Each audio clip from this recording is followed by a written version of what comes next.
আসসালামু আলাইকুম। আমি শাকিল, ভূতের বয় চ্যানেলে আপনাকে স্বাগতম। আজকে ভূতের বয় চ্যানেলে ফার্স্ট ঘটনা আপলোড করতেছি। জানি না কেমন হবে, আশা করি ভালোই হবে। আর আজকে যে ঘটনাটা আমি শেয়ার করব, এই ঘটনাটা আমি কারো কাছ থেকে কালেক্ট করি নাই।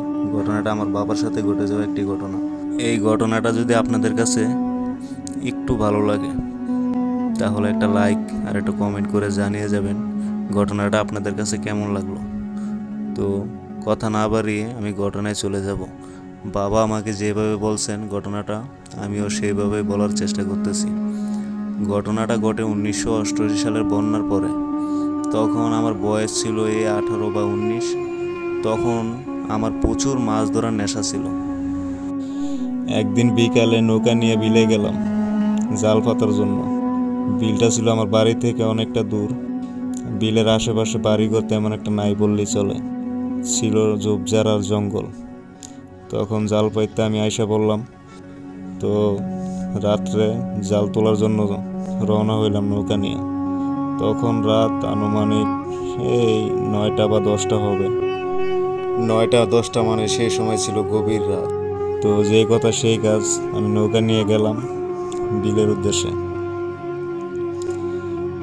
তো জালের কাছে আমি যখনই পৌঁছাইলাম, জাল আমি উঠাইতেছি, নৌকার মধ্যে দেখি অনেক মাছ জালের মধ্যে আটকেছি। খুশিতে আমার মনটা ভরে গেল, এত মাছ। তো আমি মনের আনন্দে আমি মাছ তুলতেছি। আর হঠাৎ করেই যখন আমার চোখ দুইটা একটু উপরের দিকে গেল, আমি তাকালাম উপরের দিকে, তখন আমি যেটা দেখলাম ওইটা দেখার জন্য আমি মোটেও প্রস্তুত ছিলাম না। আমি দেখলাম বিশাল বড় একটি অবয়ব, শুধু চোখ দুইটা দেখা যাচ্ছে লাল। সে কি করতেছে, এক গাছ থেকে আরেক গাছে পা বাড়েই যাইতেছে। তো সেটা যখন আমার দিকে ঘুরে তাকাইলো, আমার শরীর দিয়ে একটা ঠান্ডা বাতাস বয়ে গেল, শরীরের পশমগুলো সব দাঁড়ায় গেল। আমি রীতিমতো থ হয়ে গেলাম জায়গায়, যে আমি কি করব এখন। আমার মাথা কাজ করতেছে না, এটা আমি কি দেখতেছি, এটা কি সত্য না আমার চোখের ভুল। তখন আমার মুখ দিয়ে কোনো শব্দই বের হইতেছে না। মনে মনে দোয়া দরুদ যা পারতাছি পড়ার চেষ্টা করতেছি। তখন আমি লগি দিয়ে নৌকা ধাক্কা দিলাম, কিন্তু নৌকা মনে হয় আমার যাইতেছেই না। আল্লাহু আকবার বলে নৌকা যখনই ধাক্কা দিলাম, তখন আস্তে আস্তে যাইতেছে নৌকা। তো আমি কোনো মতো যাইতেছি নৌকা নিয়ে, দেখি অবয়বটা আমার পিছ পিছ মনে হয় আসতেছে। কেন আসতেছে আমি তো বুঝতেছি না। তো আমি যে জাল আমি উঠাইছি নৌকার মধ্যে মাছ সহ, ওই জাল আমি ফেলে দিলাম। জাল ফেলাই দিয়ে কোনো মতো আমি সেখান থেকে চলে আসলাম। দেখি পিছনে তাকে অবয়বটা আর আসতেছে না আমার পিছে পিছে। তো সেদিনকার মতো কোনো মতো আমি বাড়ি চলে আসলাম। আইসা এই ঘটনার কারো কাছে না বললা আমি শুয়ে রইলাম আমি আমার মতো।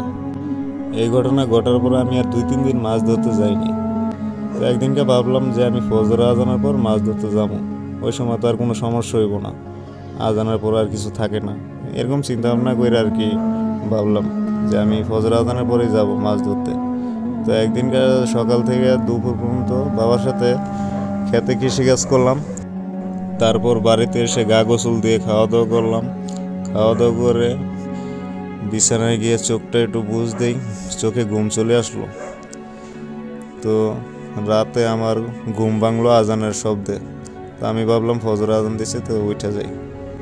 তো যেভাবে সেই গাছ মাছ ধরার উদ্দেশ্যে রওনা হইলাম জাল নিয়ে।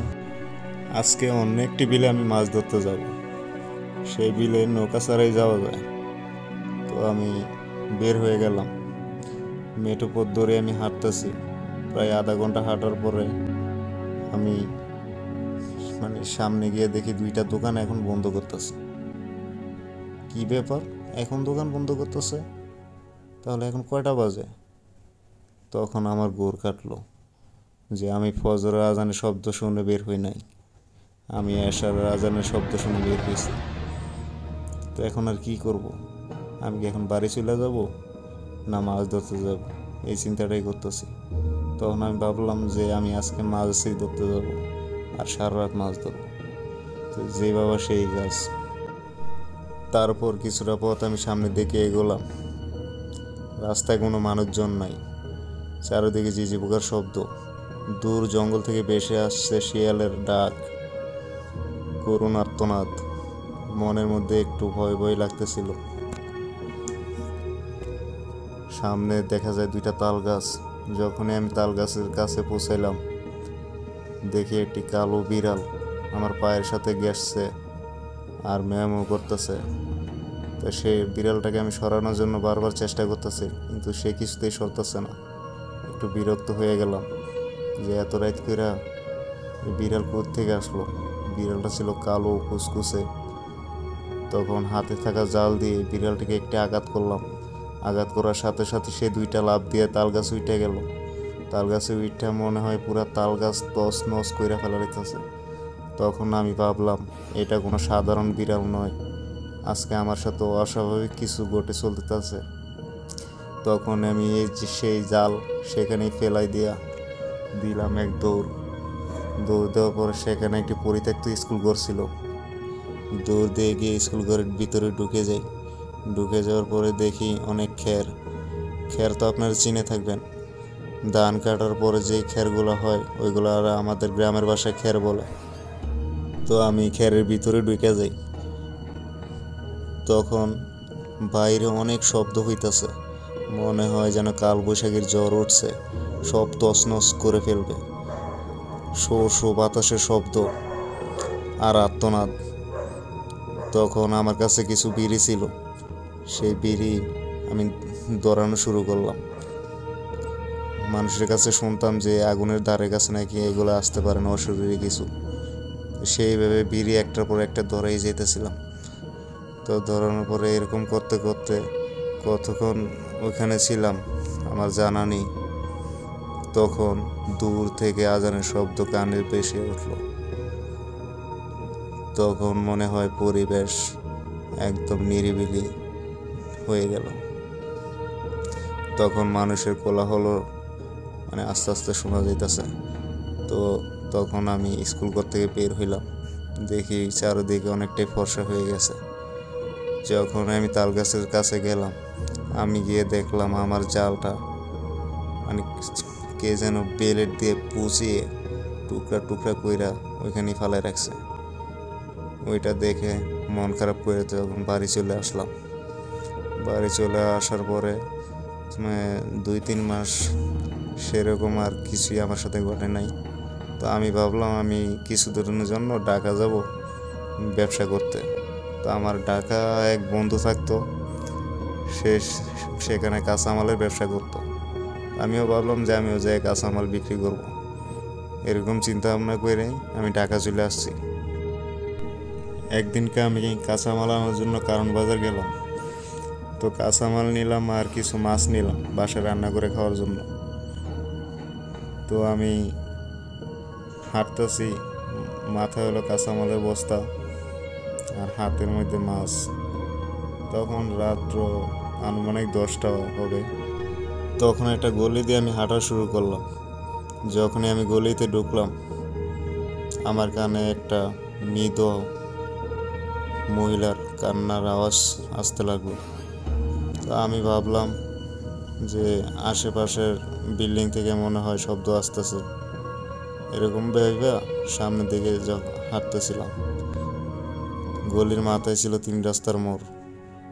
3 রাস্তার মোড়ে যখনই পৌঁছাইলাম, তখন দেখলাম একটি মহিলা সাদা কাপড় পরে মাথায় বড় ঘুমটা দিয়ে সেখানে বসে মৃদু চাপা সুরে কান্না করতেছে। এটা দেখে আমার শরীরে শির দ্বারা দিয়ে একটি ঠান্ডা বাতাসের স্রোত বয়ে গেল, শরীরের লোমগুলা সব দাঁড়ায় গেল। তখন ভাবলাম এটা কোনো মানুষ না, এটা মানুষ হতে পারে না, এটা মনে হয় অশরীরী কিছু হবে।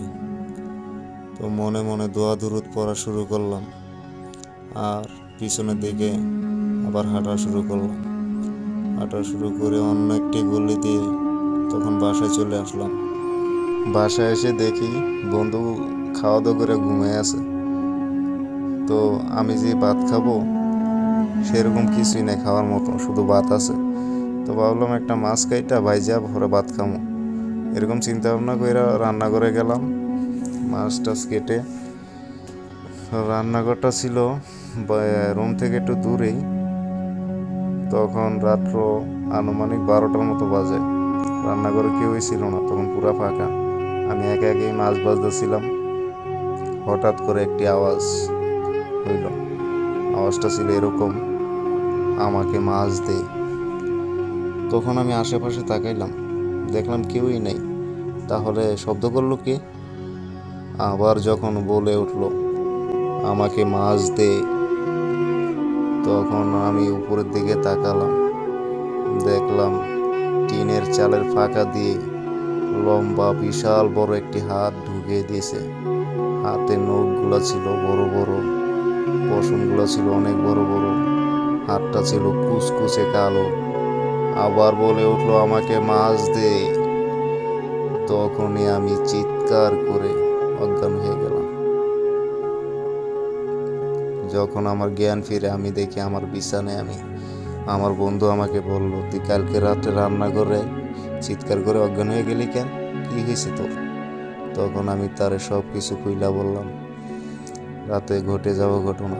তখন সে আমারে বলল, তুই বাড়িতে চলে যা, এটা কোনো স্বাভাবিক কিছু নয়, এটা একটা অস্বাভাবিক ঘটনা তোর সাথে ঘটছে। তখন আমার শরীরে অনেক জ্বর চলে আসে।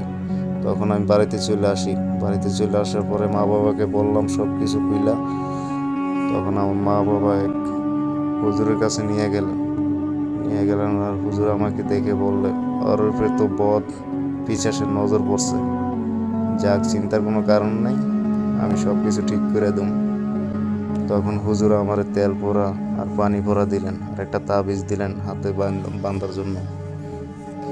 তখন আমার হুজুর বলল, আমি যখন মাছ ধরতে গেছিলাম বিলে, তখনই আমার উপরে এই বদ পিশাচের নজরটা পড়ে আমার উপরে। সেখান থেকে আমার পিছু নিছে এই পিশাচ। এখন আর এই পিশাচ কোনো ক্ষতি করতে পারবে না, আমি সেই ব্যবস্থা করে দিতেছি। আর ওকে আর রাতে বা ইয়াতে মাছ ধরতে যাইতে দিবেন না, এই বলে হুজুর থেকে আমি বিদায় নিয়ে চলে আসি। তারপর আর আমার সাথে তেমন কিছুই ঘটে না। তো এই ছিল ঘটনা। আশা করি আপনাদের এই ঘটনাটা অনেক ভালো লাগবে। আর যদি এতটুকু আনন্দ দিতে পারি তাহলে একটা লাইক করেন, কমেন্ট করেন আর সাবস্ক্রাইব করবেন। ধন্যবাদ। আবারও কোনো নতুন ঘটনা নিয়ে আপনাদের সামনে হাজির হব। আমি মোহাম্মদ শাকিল। আসসালামু আলাইকুম।